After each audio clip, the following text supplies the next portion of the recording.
Saudara Seto Mulyadi atau yang lebih dikenal dengan Kak Seto menghibur anak-anak terdampak bencana di Palu, Sulawesi Tengah. Selain menghibur, kunjungannya ke Palu juga menjadi rangkaian perayaan Hari Anak Sedunia. Berbagai pertunjukan ditampilkan anak-anak di perayaan Hari Anak Sedunia di lapangan Fatulemo, Palu, Sulawesi Tengah. Untuk menghibur anak-anak terdampak bencana, Kementerian Sosial sebagai penyelenggara juga menghadirkan Seto Mulyadi atau yang lebih populer disebut dengan Kak Seto.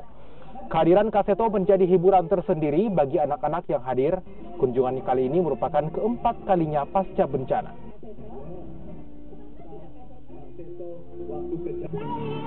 Menjadi wali kota atau bupati sudah senyum. Dan ini juga dalam rangka terus memberikan semangat kebangkitan kembali anak-anak di Palu tetap percaya diri, tetap semangat rajin belajar, bermain dengan gembira kembali di tengah berbagai cobaan-cobaan yang sudah